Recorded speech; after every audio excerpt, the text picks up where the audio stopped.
Good day, everybody. Welcome to the Deal Scout. My name's Josh. I'm your host, fellow deal makers. Today, we're going to have a conversation about mansions, fixing and flipping mansions in LA. Lloyd, welcome to the show, man. Thank you. It's a pleasure to be here. Yeah. So fixing and flipping, teaching other people how to do it, running seminars, being part of the largest investor club in LA. Kind of tell us, who is Lloyd? Oh my, it's all those things and so much more.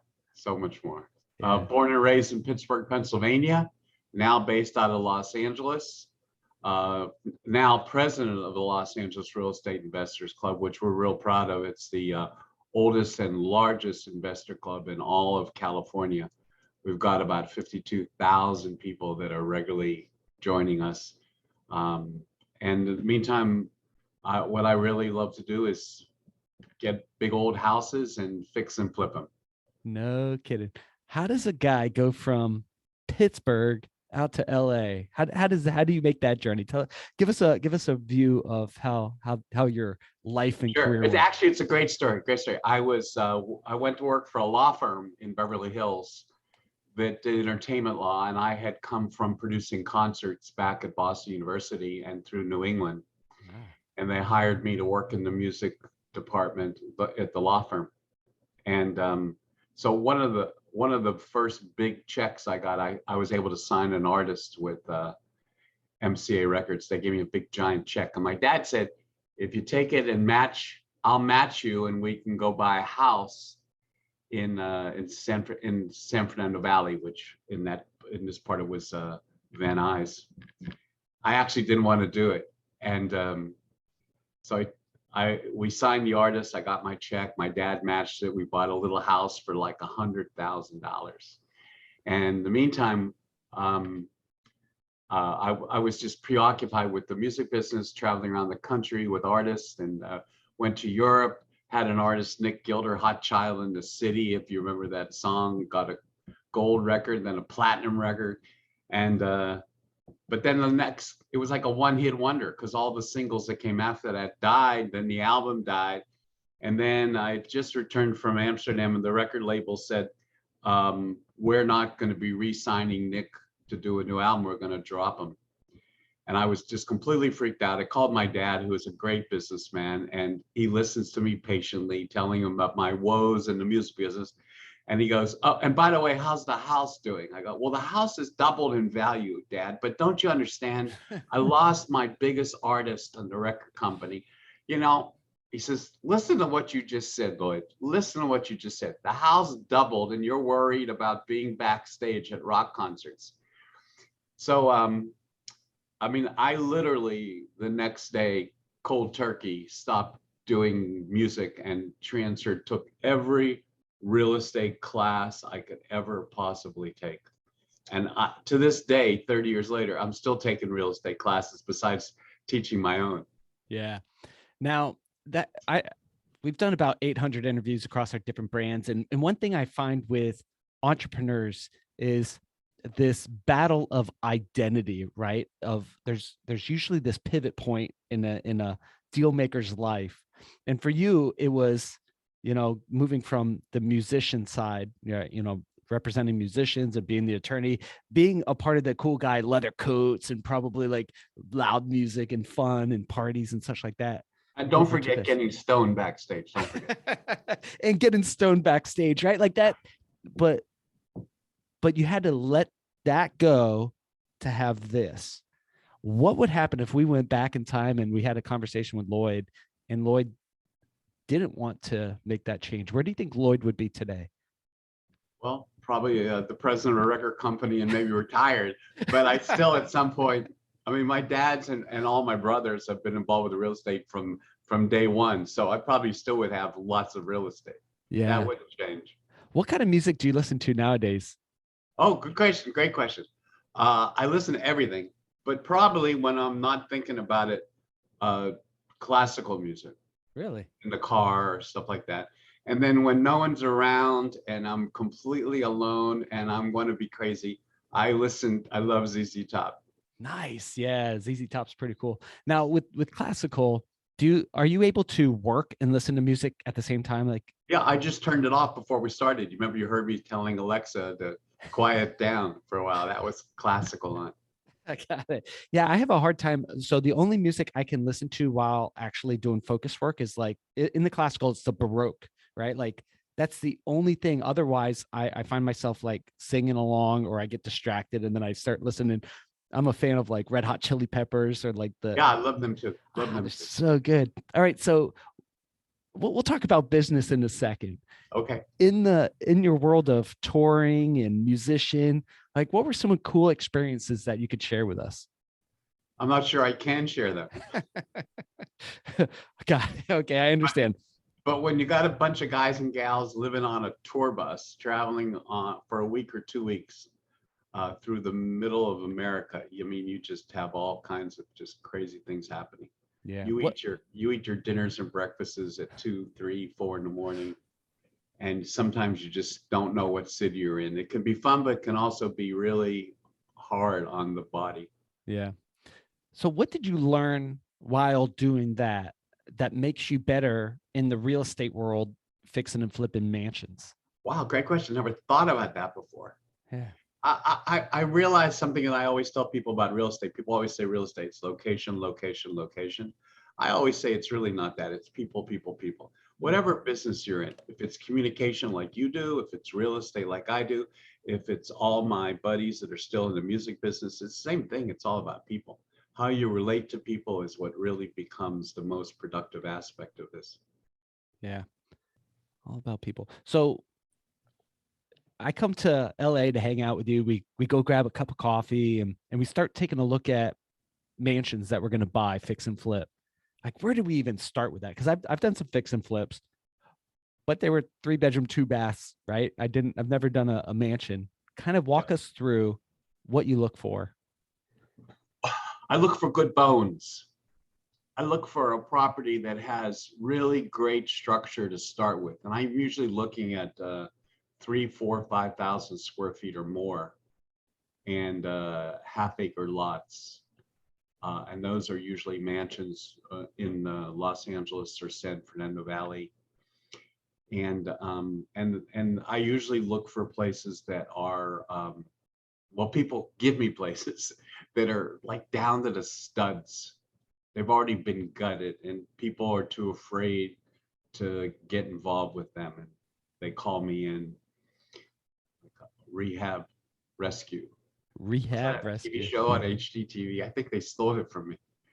Uh, Yeah. Stuff like that. I look for that first. So someone goes and they give it a shot. They buy this place, um, a basketball player, right? A basketball player gets a contract I and did then one of those. and then 10 years later they blow out their knee and they're broke or whatever the case may be. So someone buys it and they start fixing it up. They get down to the studs and they go, we're way in over our head. Let's call Lloyd. Right. That So you happens. so you go in. What do you see that they don't see? Again, let's go back to the bones. If the structure looks right, the layout looks right, the foundation is good. Those are the things I look for first. You can take any house and put in a new bathroom and kitchen, and it could still be an ugly house. Like I usually do not like houses in the hills, which in LA is a lot, both in LA proper, Hollywood Hills, Beverly Hills, or even the valley sections of Calabasas, Woodland Hills, Tarzana, Studio City, Sherman Oaks. Uh, Apologies in advance to any neighborhood I just skipped.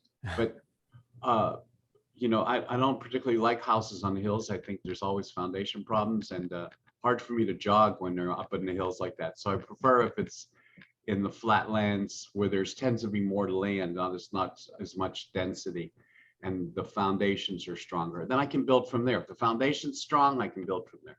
So you look for the bones and the basic structure. Where in terms of walk us through like what a financials might look like on a deal like that. Like what kind of price tags are you getting in at? What kind of rehab costs? And then what kind of flip do you do? So I look for, let me round off the numbers. Sure. I always buy a property for 65% of ARV or less. and I teach that to my students.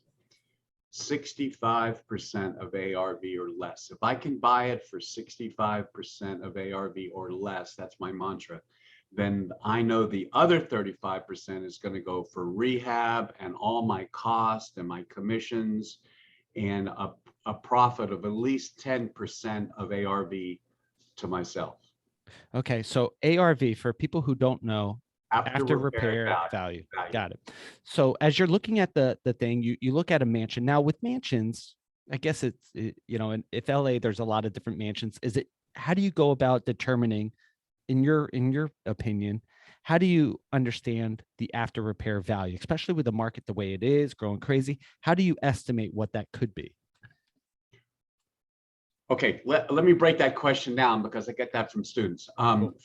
First, you have to understand, like $100 million house in LA is you know, that's almost standard these days. The median price of a home is now $780,000 in LA County. You could look at $1 million house and go, is this $1 million? It's like hard to believe this house is $1 million. You know, that house it's 100,000 in my hometown of Pittsburgh, Pennsylvania. Mm-hmm. So the disparity is enormous. So, you know, we're probably looking at $2-3 million houses, but let's use $1 million. I guess that's a lot for Florida too, right? It depends. Like if you're in Windermere, it's millions not that bad. Yeah. Yeah. So $1 million house, that means my offer to buy it is going to be 65% of that, which is 650,000. Keep the numbers simple. Yeah. Okay. And what I estimate is my rehab is going to be 15%. What's 15% of $1 million? 150,000. Is that right? Yeah. So that's my number. Remember, that's only to put the offer in, because I'm not going to have my contractor look at every single house that I'm going to intend to rehab. I'm just putting an offer in to buy it, and I know that most of my offers are going to be rejected. So I can't put a lot of energy into it. So I budget 15%. Now let's assume my offer gets accepted. So I'm going in thinking I'm going to spend no more than 150 to rehab it. What I do then is, now during the escrow period, which is typically 15 days to 30 days, now I bring in my home inspector, I bring in my general contractor, and then we whip up some budgets. If it turns out it's less than 150,000, now I'm really in great shape, because it means I'm going to do even better. If it turns out that with all the numbers it comes out to more than 150,000, then I can probably do one of three things. I can either spend more money and make less, spend more money on the rehab, make less, or I can get the seller to adjust the sales price, right? Or I can cancel. Yeah. Do you ever wholesale out the property? So you find something, you're like, it's a really good thing, but it doesn't fit my margin. Maybe I'll sell the contract or wholesale it out. I personally don't, but a lot of my students do. Okay. And I teach how to wholesale. I mean, I've done it when I first got started, but at this stage, I'm more dependent on wholesalers bringing me deals than I am wholesaling anything I have. And because I only do one deal at a time, I mean, I'm writing another book now. I've finished 4 books. I'm writing my 5th. I'm taking on my responsibilities as president of the real estate club, and teaching some courses on real estate. It's hard for me to do more than one house at a time. So opportunities to wholesale are not in my wheelhouse right now. Okay. Now you're on your 5th book. Are they all in real estate? Kind of give us an idea. So, okay. So he's holding up a book called, what was it? Flipping Houses. It had some juggling houses. Very cool. By Mr. Lloyd. This is my most recent book about flipping. And this is available now in Barnes and Noble bookstores, if there aren't any available. In fact, are there any more Barnes and Noble bookstores? But also online at barnesandnoble.com and also at amazon.com. And then I have this one also, Foreclosure Investing, which has the different foreclosure requirements in all 50 states. Oh, very cool. Yeah, and the different chapters based on judicial foreclosure and non-judicial foreclosure, because all states are slightly different. And then I have 2 books for people that are in foreclosure. This one, which is Stop Foreclosure Now in California, which is Nolo Press. Yeah. And this one, which is national, this is Stop Foreclosure Now. This is for people that are in foreclosure or in danger of losing their house. This is American Management Association in New York. And all these books are available online or at bookstores. All right. So I'm writing a new one, but I'm not going to give you the title yet. okay. Give us an idea of About what. real estate. Surprise, surprise. No kidding. Okay. So you're writing your 5th book. Talk to us about the comparison, the contrast, writing your first book versus writing your 5th book. Like what's easier, what's harder? What is your experience?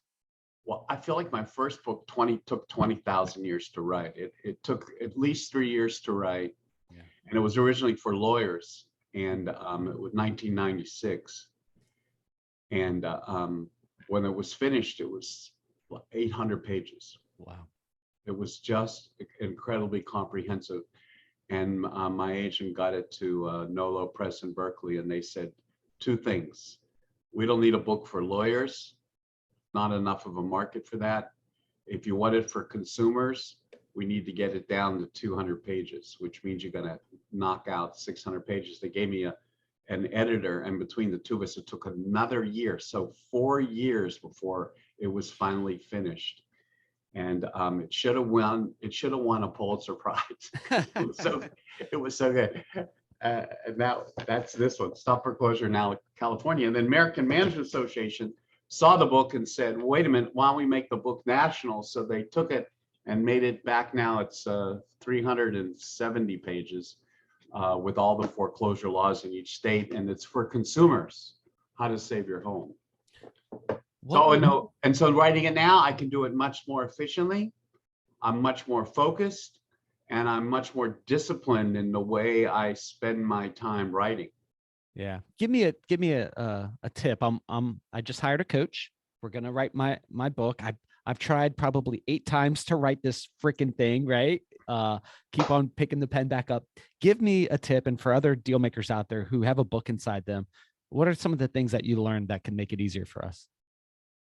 In terms of real estate investing? No, in terms of writing a book. We'll talk about real estate. Writing a book. Well, I mean, I've actually gone to some seminars at UCLA about how to be a good author. And I know one of the things, the hardest thing to do is to write. So some people that are just starting out, what they do is they agonize over each sentence, each paragraph, each chapter being exactly perfect. And everything the seminars teach you is to don't do it that way. Just first get it out of you on paper, on your computer. Get it out, get it out. Don't correct it. Don't go back over it. Just get it all out first. And once it's out, and you've accumulated 300-400 pages, then go back and edit it. It's amazing when you go back, if you do that, you go back and you read and go, oh my God, did I actually write that? What, that doesn't make any sense. And then you correct it. That's a much more efficient thing. And then they always teach us, funny story, that the hardest thing about writing is sitting down at your computer to write. Yeah. So I've invented a new system. I enter the room backwards and approach my computer and scare the shit out of it. That's the only way to do this. Are you serious? You really do that? No, but Okay. it's getting the discipline of sitting down, because once you get started, it starts to roll. But for so many people, they're so reticent to actually get seated and start typing. Yeah. But once you get it, you get on a roll, you start doing it, it becomes more proficient. Got it. All right. Now let's talk real estate, right? So you do one deal at a time because you're president of a club, the largest, oldest club, 52,000 members. That's incredible. Los Angeles Real Estate Investors Club. Plus I'm mentoring a couple of people in real estate investing. And then you're writing a book. You do about one deal at a time. How many deals a year do you typically do? Probably 2. Okay, 2 deals a year. All right. It takes about 6 months on average to find a property, negotiate, fix it up, and then flip it. Got it. Talk to us about your favorite deal and the worst deal you ever did. Oh, that's easy. uh, Favorite deal was always your last one.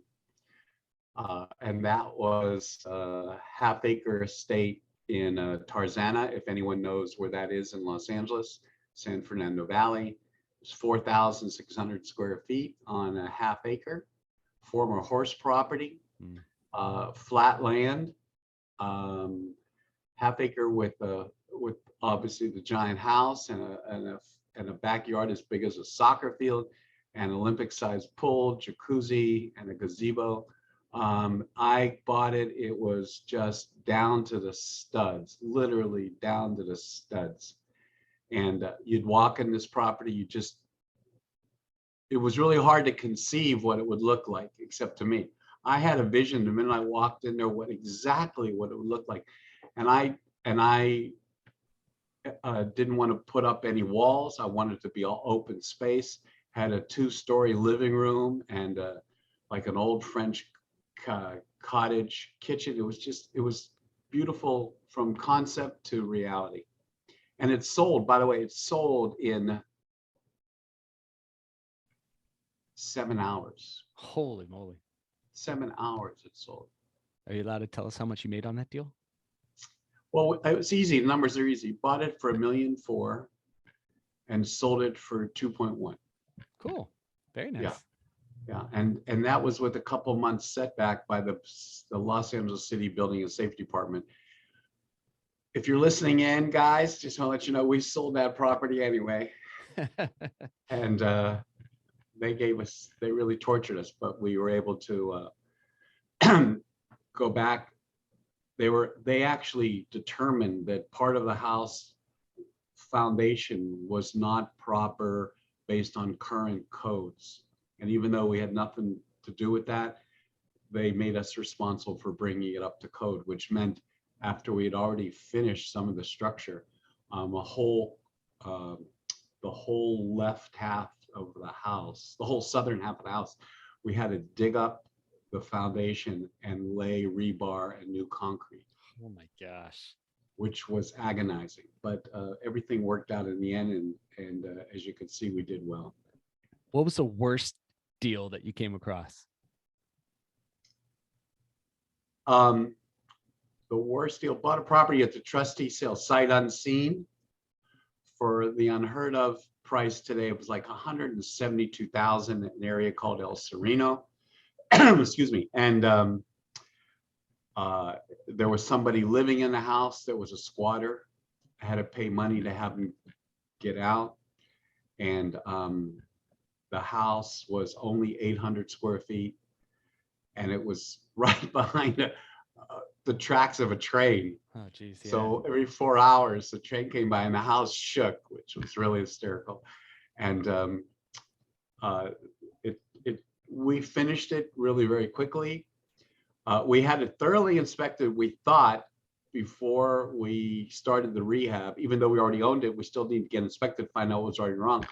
They said the foundation was fine, the roof was fine, the structure was fine.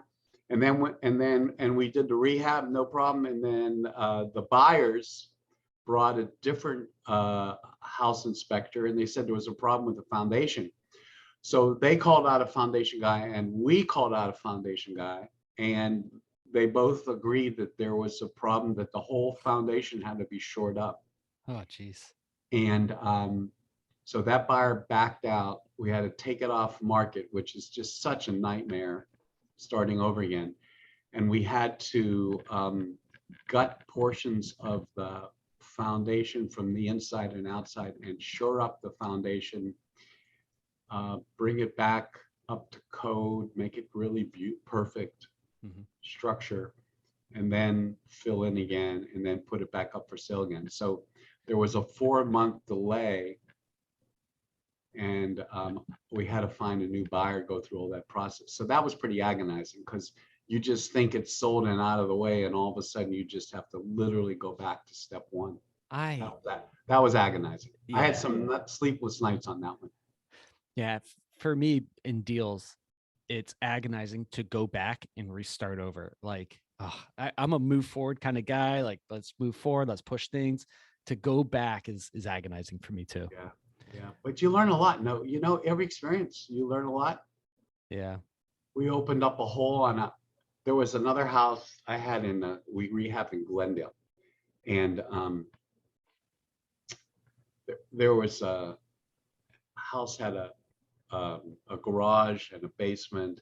Part of it was buried, and the other part had open windows to the outsides because it was on a cliff, which like I said, I don't enjoy. And there was one particular vent over near the laundry room that for some reason had a lot of bees. And I always remember whoever walked by there always being concerned about the bees, and I didn't make any connection. And one day, one of the contractors said, you may have a bee problem. Okay. So I call a bee guy. He comes out and he traces the vent where the bees are hovering into the house and into a crawl space behind the washer and dryer. So we go, okay. He says, I got to open up the wall to do this. Geez. Okay, open up the wall. Now, this is an experienced bee guy. I don't know what they call him. Bee exterminator, I guess.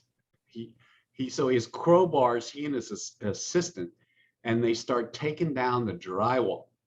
And as they take down the drywall, now these guys are experienced. They're so shocked by what they see that they fall backwards towards us, just like, oh my God. And what they saw was, over an accumulation of years, bees had created a beehive over some plumbing on the interior of the property, the size of a barrel. And the barrel was accumulation of spoiled honey and dead bees. Oh my gosh. Thousands. And they decided that they couldn't deal with it that moment because there was too much. They'd have to bring an entire crew in. Like, oh my God, a whole crew. So they put back the drywall and scheduled to come back 2 days later because they said it was urgent. They brought 5 guys. They tore out all the wall, and just this massive thing, they had protection on, and they pulled down this barrel size of honey and dead bees, and it extended out maybe 6 feet in either direction and led to the vent where bees were flying in and out to the outside. Just extraordinary. And it took them hours to remove this thing, hours. It's amazing what you find when doing a little demo project. Right? Just like, oh, little thing. And look what it led to. Yeah. So growing up on a construction site, doing remodels and then doing some fix and flips and such like that with my dad and building some stuff. My favorite part was demolition. I love demo, getting stuff down to contractor. They all love it. I loved. I don't want to put it back together. I can't paint a straight line. I can't cut a straight board, but man, give me a hammer. I could tear some stuff apart. Now, when doing a mansion, fix and flip, what have you seen where people have invested a lot of money and it did not produce a return, right? And you're like, don't spend money on this because it's not going to give you a return. Well, I think the most common one is a swimming pool. People will always insist they got to put in a swimming pool. Southern California, maybe even more so than Florida, but a pool will never pay for itself. Yeah. I think that stands out more than anything else. Yeah. Yeah, that's my experience. Man, I'd rather have a friend with a pool than a pool, man. I used to have to take care of ours growing up. Yeah. Good point. I've had some of my students that have rehabbed, we covered up a pool with dirt and then grass. So the pool doesn't even exist anymore, because when you're flipping a house, a pool's not going to bring added value. It just isn't. Now with mansions, you have to, I assume, I've never done a mansion. I assume that you have to, you're building with the end user in mind, but someone buying a mansion, they might have a very, particular way of of the way things should look. Is there a certain color scheme they use, a certain layout that you prefer? Like, what are some tips and tricks that you've learned for high-end houses? Earth tones.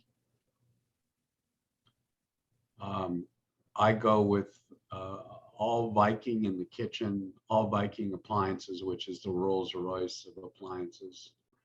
Right now, everyone is into open floor plans, so we take down walls. Of course, some houses I get the walls already gone anyway, but I don't put up walls. I think beginners that are doing this always want to put up walls, and I'm always trying to take them down. The only walls you leave up around the bedrooms and the bathrooms. Other than that, living rooms and kitchens, dining rooms, studies, family rooms, all should be open now. It's just what people prefer. We're not doing carpets anywhere except maybe sometimes in the bedrooms, but everything is wood plank floors. And I like for upper expensive homes, we use a wider plank, which works out really well. People tend to prefer that right now. And we're doing almost regularly 2 and 3 car garages. Okay. Do you find that, like, when you're picking up some of these houses, do you ever pick up a house that has like old swag carpet, like from the 70s, and you're like, you don't even want to know the stories that happened in that house in LA Yeah. and Hollywood and such? And now I can send those to you. That'll be great. Thank you for being willing to accept it. No thanks. No thanks. All right. So when you do a fix and flip for a mansion, do you encourage your students to stage the house, right? Like, get a bunch of furniture in it, beds and such, or rent the furniture? Like, what's your experience of that? I stage 100% of the time. When you're doing a multi-million-dollar house, it's got to be staged. People need to see what it looks like. If it's empty, it looks like an empty barn. It's not nearly as attractive. And I was not always supportive of staging, but I learned my lessons. Some stagers showed me on a property where one bedroom, it's not always about making things look more intimate, but the reverse, it can actually make a room look larger than it is. I had a property in West Hollywood, and the bedrooms were one bedroom in particular was particularly small. I've been in bathrooms that were larger than this bedroom, and they staged it. The stager put some drapes and a smaller bed and a smaller proportion chair, and the room, it was just amazing. The room looked larger, not smaller. Yeah. So I learned that lesson that staging can do a lot of different things to a house, but what it does most importantly is it creates little vignettes, warms up the home for buyers to see, to visualize what it'll look like. Yeah. Now, when we started talking, fixing and flipping mansions, you're the president of the largest and oldest real estate club in LA with 52,000 members, but you also do seminars. Talk to us about your seminars and what you do there. The seminars are 2-day seminars on fixing and flipping houses. We cover how to find them, how to finance them, how to fix them, how to flip them. Takes 2 days. Takes 2 days to put all that together. And I was doing them all over the country, but now with so many responsibilities here in LA, I'm mostly only doing them in Southern California. But I'm really very proud because a lot of my students have gone on to be very successful with real estate flipping. In fact, I put an offer in to buy a house on Dixie Canyon in Sherman Oaks, if anyone knows where that is. And it was a $2.5 million house, and put my offer in, and I thought, for sure, I got this one. And my agent said, no, you didn't get it. This other guy got it. And I said, well, who? And they went back to find out because they don't normally disclose it. And they gave me the name. I said, what? That's one of my students. My student got the property, not me. Like, oh, God. Yeah, so my question would, for people who do training and seminars, are you creating your own competition in this? Like, yes, in this case, yes. Yeah, you lost the house. Yes. How do you approach that mentally? How do you approach that? Like, hey, I know that I'm doing this, but I'm creating my own competition. Is there benefits to you as well for doing that? Oh, I don't care. There's plenty of fish in the sea, and I feel good when any of my students are able to be successful with a fix and flip. Doesn't bother me at all. In fact, it gives me one more person to tease, and then I bring them to come over my next boot camp to be a testimonial of what they were able to accomplish. No How problem. they were able to beat you out on an offer. Yeah, yeah. And I do a basic training boot camp Hmm. um, 3 times a year. My next one is February 26, 2022. That's an 8-hour seminar on just the fundamentals of real estate investing, which is the precursor to the fix and flip boot camp. And Okay. we do that in Los Angeles. And that's always really good because it's the first step towards learning all these processes. That's very cool. Now there were 4 F's in there, right? The find, fund, fix, flip. Okay. Out of those, what is your favorite? Like if you're like, if all I get to do is this all day long, I'm stoked. My favorite is when it flips and I get to cash that check. That's my favorite. Yeah. But and like you said, the contractors, their favorite is the demolition at the beginning. Nobody, they all have so much fun with the sledgehammer, just tearing everything out. Yeah. But they always tease me because my properties tend to already be down to the studs because nobody else wanted them. Mhm. So we always say we skip the demolition process. Yeah, no, that you could call me and I'll fly out and do some demo for you. All right. So Lloyd, as after doing this a couple hundred times, I enjoyed the, conversations about deals and business and such, but I enjoyed learning about the person, the deal maker, the behind the scenes of what's going on. So I buy a bunch of cards that have questions and conversation starters. So we're gonna pick one of these cards. I'm gonna shuffle, and then I want you to pick one. Tell me when to stop. Stop. Okay. So we're going to read a question and I want to hear your answer. Now, this makes me terrified sometimes because I have no clue what it's going to say. So Keep it clean. what is the size? No, I'm just kidding. All right. So keep it clean. Which day in your life do you wish you could erase from history and why? Oh, wow. Wow. I guess as corny as it may sound, I think 9/11 Yeah. was a day for all of us that will live with us as the most torturous. And I was practicing law and had gone to the courthouse in downtown Los Angeles for a hearing for one of my clients, and was at a little coffee shop next to the courthouse waiting when all of a sudden it came on the television. And I was still determined. I had all my arguments ready for the hearing, and I was determined. I remember saying, I'm still going to go to court and I'm going to fight for my client. And then I went to I remember going into the courthouse and there were police out front saying, no, no, everything's canceled, which seemed inconceivable at the time. And then I was living in Santa Monica. My office was in Santa Monica, drove back. And if anyone knows Santa Monica, it's on the ocean. And we were in a high rise on the penthouse of a high rise on Wilshire Boulevard. And I remember all I knew was that these buildings, high rises in New York and in Washington had been destroyed. And in fact, the one of those planes crashed in Sharpsburg, right near Pittsburgh, my hometown. Mm. I remember taking the elevator. I was going to get some files and then go home. And I remember the trepidation I had going up the elevator to my building, to my office, and nobody was around. The place was completely deserted. And it was still only maybe 9, 10 a.m. And from my window, I could see the ocean. And I remember there were so many unknowns at that period that there was actually a thought that maybe the West Coast would be invaded by planes, and and suddenly every skyscraper, every office building seemed so incredibly vulnerable. And I remember looking out the window thinking, I'm going to get my stuff and get my butt out of here as fast as I can. Yeah. Let's relive life and skip that day. Yeah. Which day would you duplicate? Like, what was the best day of your life?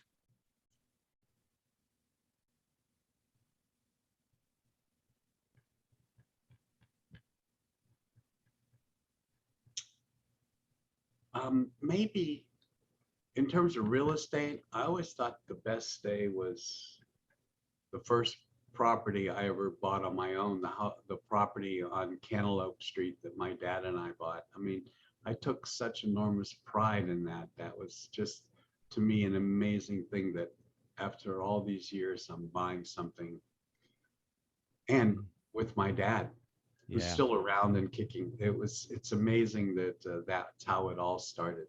So since I still then, drive by that house and look in the window if it's empty. fond memories of that one, right? Since then, how many houses do you think you've participated in or fixed and flipped?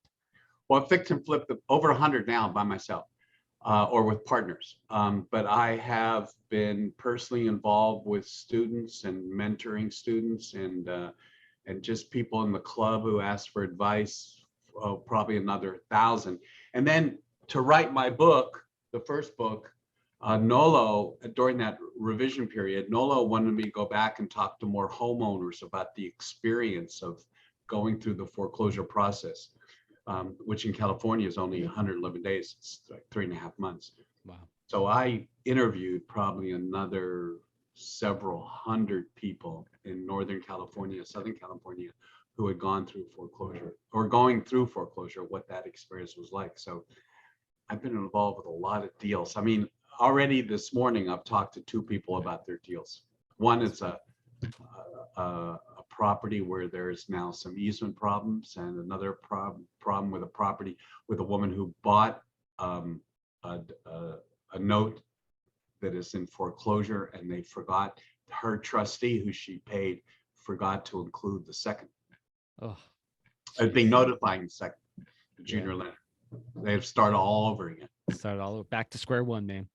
Now, when you were interviewing those hundreds of people going through the process of foreclosure or who just went through the process of foreclosure, was that hard on you, like mentally having those conversations? Because that's tough times that people were experiencing, and you were Oh, having those conversations with them.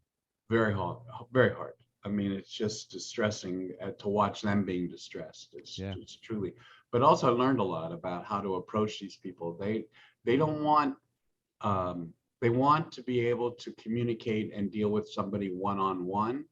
They don't want a big fancy company. They don't want to call 800 numbers. They want a local person that knows what they're doing. They can know and trust. And I learned a lot about who they communicate with, who they're willing to open their door to. Very Yeah. important to distinguish that from these companies that are national trying to buy from them. So in the four F's, find, fund, fix, flip, right? On the finding part, right? How do you find how do you find a good deal? Whether it's a mansion, a foreclosure, like what are some things that you do that you could, help us find more deals? Well, I'll gladly start by telling people stop watching YouTube videos because they tend to be not always very correct. But, and also let me start by probably excluding looking on the multiple listing service, the MLS, and those deals are probably not going to be discounted enough. Um, and number two, REOs, which probably don't even exist right now. There's so few of them. But any REO these days has been already given to a realtor and is appearing on the MLS. Those are just not the properties to look for, and those tend to be where beginning investors tend to go to first. I personally think that what I call the big four, um, foreclosures are going to start increasing now in 2022. Tax liens are a good way of finding people who are distressed, because to me, the tax lien is sort of the tip of the iceberg. If there's a problem with the tax lien on the property, there's a lot of other problems they're having that's causing a distress.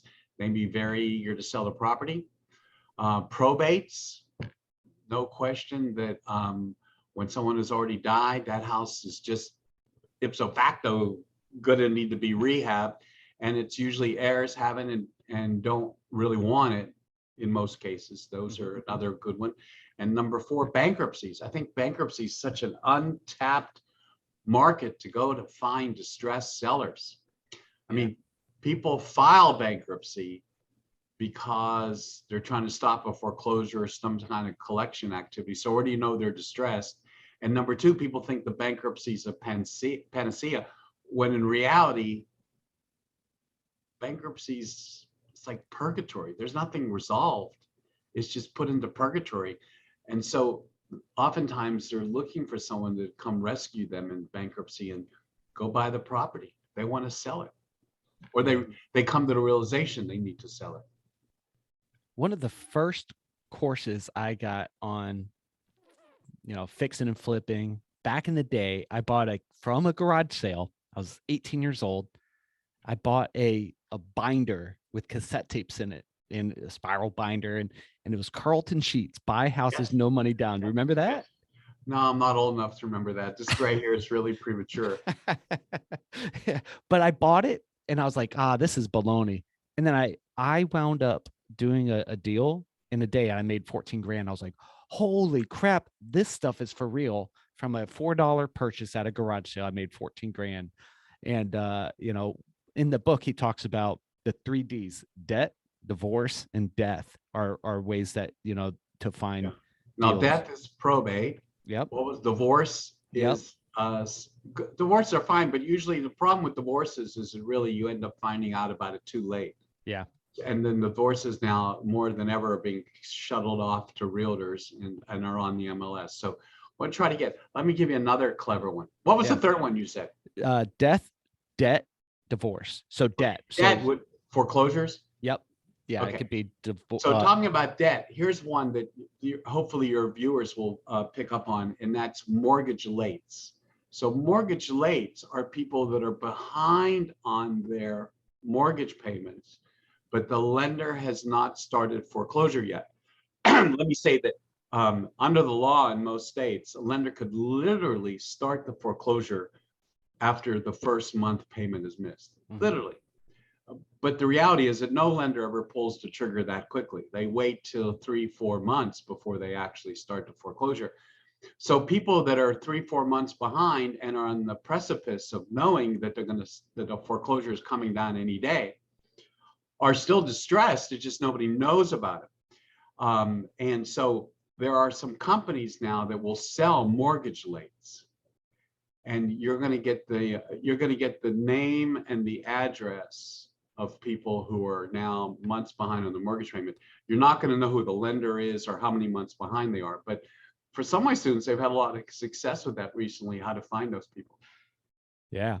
Yeah. Because then you could start a problem before it gets really bad. Right. Yeah. Right. In this upcoming, right, I always like to try to predict the future. With this upcoming, you mentioned that there's going to be a lot of foreclosures 2022. I think it's going to increase inevitably. Why do you think that? Well, I think there was a moratorium, and now you have people who are really pressed now to make mortgage payments again. And although the economy is doing well, for large sections of our population are still not experiencing the recovery of other people. Yeah. And so you still are going to, I mean, if you look at the numbers, lenders are already reporting, Mortgage Bankers Association, that a higher percentage of people are already falling behind on their payments. And that ultimately is the leading economic indicator of whether or not we're then going to have foreclosures. So those look inevitable. And then we also have a problem with the evictions are still relatively high, and people haven't made the payments on the forbearance or moratoriums to come current. So I think inevitably landlords are going to have problems with their properties, and homeowners are going to have problems with their properties. For this upcoming cycle of what you're seeing, do you think that will make things better or worse for large houses, mansions, and that kind of the business? Well, I know what I hope it's going to make there be more in the market, because there's so few properties for people like me to pick from. So I'm hoping that will increase. I think inevitably what we're going to have is, I mean, interest rates we're already being told from the Fed that they're going to raise interest rates. We're already told that the bond purchases are going to be tapered off. I mean, we're already being told that. Those are leading economic indicators of what the future is going to bring us. If you have interest rates increasing and you continue to have, and you're going to have more inventory, I think it's inevitable there'll be more properties to pick from in the coming year. Yeah. So, personal question. If you could do a live, if you could be a part of a live performance and then go backstage and then maybe even tour with a musician or artist, whether they're alive or dead, any period in time, you get to hang out with someone for, a day or so, a musician, who would you choose? I mean, besides ZZ Top, Or ZZ Top. maybe Bruce Springsteen, Oh, that'd be cool. James Taylor, and Carole King. Um, James Taylor has been through a lot on a lot of different levels and continues to perform. And I know him from my days back in Boston. It'd be good to touch base with him. And he was all sort of part of a posse back in Boston when I was going to school there, and we had him at the university, James Taylor and Bonnie Raitt. And so it would be fun maybe to go on the road with them again at this stage of our life, and see how the world has changed and how we've changed. Yeah. So, what question do you think he would ask you? Like, he's like, "Oh, mate, haven't seen you in forever." What question do you think he would ask you? And what question would you ask him? I think he would ask me right away how I transitioned from rock and roll to real estate. There's no question he asks that, because the last time he saw me at Boston University, we were both very involved with music, and I was producing him in concert at BU, but also at several colleges in New England. So yeah, that's the first thing he would ask. And what would you ask him? Oh God. His career during the early years was so much about recording and record sales and radio airplay. You don't get that anymore. So you have to have a different kind of audience. You have to have a different kind of presentation. Your music has to sound different. I'd love to talk to him about that transition. Just like my life, I went through transition. He had to go through his life. We've both been married and divorced. Very public divorces in both cases. So it'd be kind of interesting maybe to share those experiences as well. To have a drink and catch up with an old friend, huh? Yeah. Do you prefer listening to like streaming music, or do you like the sound of vinyl? Is there a certain like equipment that you prefer? I'm not good like that. I have Alexa right here next to me. I've got an old-fashioned sound system with different components in my bedroom and in my study room. So here in my office is Alexa, and I have the TV glued on CNN and MSNBC, and in my car. I guess you're asking about my car. So let's see. In the Range Rover, I've got it glued to NPR. Oh, really? I guess that tips off my politics, but I have Sirius. Is that even how you say it? I'm paying for it, but I had never used it, and I'm not sure. I'm not sure what it's for. I have it, but I don't use it. You're paying for it. So, Yeah. What question do you think, personal or business? What question do you wish someone would ask you in one of these interviews? You've probably done a lot of these interviews. What question do you wish Done a someone lot would of ask these interviews, a lot of podcasts, a lot of TV and radio. you? Yeah. God, I don't know. I don't know. God. What's my favorite horse? Why don't people ever ask me my favorite horses? Yeah. Well, tell us about horses. Are you big into horses in the equine industry? Well, I play polo on horses. So You play polo. Tell us about that. it's a long story, but We've got president time. of Will Rogers Polo Club here in Pacific Palisades, California, for 9 years, and really just love. We played polo in France and England and in Germany. Played polo in your state of Florida, Pennsylvania. Where else? And I just love horses. I taught riding at camps in Georgia when I was a kid, and just always been around horses. So I don't know. It's just one of my passions. No kidding. So then, what is your favorite horse or type of horse? Glad you asked. Ruby was my favorite horse. Ruby died, unfortunately, a couple of years ago. but Ruby was magical. Ruby, just some horses just pick up the game and just love it. And other horses say, this isn't for me. I'm just going to stop and go do something else. It's amazing. Every horse has its own personality. And some horses just love the game of polo. Other horses just never want to do it again. And Ruby, it's just like she would just run out to that polo field with me on it and couldn't wait, and had the ability to accelerate, to bring tears to my eyes. And she would cut left and right like nobody's business. You just couldn't believe a horse could turn that sharply, that quickly, instinctively. Not even, I mean, before I'd even realize I need to turn left or right, the horse is already turning and chasing where the ball is going. It's just, and a horse has to be just so perfect to line up on the left or right side of the ball. Ideally, line up on the left side of the ball in order for you to hit it with your right hand. And Ruby just did that instinctively, bring tears to my eyes. Well, here's to Ruby. Cheers to Ruby. Here's to Ruby. Ruby, Yeah. unfortunately, passed away a couple of years ago, and that was a sad funeral. Man, I'm sorry for your loss on that. Yeah, that's a tough one when, the part of the family goes. What does the future look like for you, Lloyd? Well, I'm very excited about writing my new book, and I'm really very excited about the growth of the Los Angeles Real Estate Investors Club. We're really have lots of new activities, and we've just moved into a new facility. Very excited about that. Very excited about my mentoring students have some great projects coming up, and I'm hoping they'll be successful in their real estate deals. And I'm working now with two new partners, Karen and Jeffrey, and we're trying to buy some multi-residential major apartment buildings in the Midwest. Oh, cool. So that's kind of all very exciting as well. So big year ahead. Big year ahead for 2022 coming on up.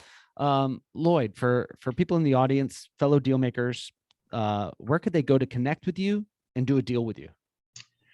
Oh, very simple. We probably start with the website, LARIC.com. That stands for Los Angeles Real Estate Investors Club. So it's www.LAREIC.com. And my email address is Lloyd, LLOYD, @LARIC.com. Cool. So that's a good place to go. One more question. If we're hanging out now, I've already bought all your 5 books. I've already bought those books. Four. Well, there's another one coming, Lloyd. Well, it's not out yet, so you can't buy it. I got it on pre-order, I'm sure. All right. So just play along with me here. Okay. I bought all your books, and we're hanging out, and I'm walking out with your 5 books. But we hung out, we got some coffee, maybe a cocktail, depending on what time of day it is.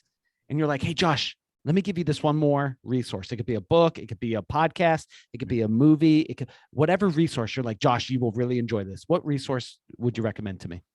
My brochure, Boot Camp, Flipping Houses Boot Camp, with all the crucial information you need to be able to flip. Oh, my books are on the back. I forgot. All things you need. How's that? Perfect. Where could people go to get that resource? At LARIC.com. But the other thing I mentioned is I put out every Monday morning it's an economic update. Oh, cool. Which deals with all the real estate information that's relevant, and some funny stuff too. That comes out every Monday morning by email, and people could, if they want to be on that subscription list, we're up to 52,000 now people. We started at 12,000. Wow. So you can subscribe by going to Lloyd at LAREIC.com. What is your last question? What is your favorite ZZ Top song? Tush. Nice. If I had that up and running, I'd hit play and we would conclude. Wouldn't that be the great out? Wouldn't that be cool? Yeah, maybe one day I'll be able to do that, but I'm sure ZZ Top. Well, you edit it, put that in, would you? Yeah, with that, and then they'll come after me for copyright issues. But anyways, Lloyd, thanks for coming on the show. I appreciate you, man. This has been a great conversation, getting to know you. Fellow deal makers in the audience, if you're looking for a deal, especially if you want to learn about fix and flipping, if you want to learn from Lloyd, if you want to be a part of his growing community, my request to you is that you reach out to Lloyd, say thanks for being on the show, and then say, hey, how could we do a deal together? That's the mission and purpose of this show, is to put deals and deal makers together. If you're working on a deal, looking for a deal, want to talk about the deal here on the show, head on over to thedealscout.com, fill out a quick form, maybe get you on the show next. Till then, talk to you all in the next episode. Cheers.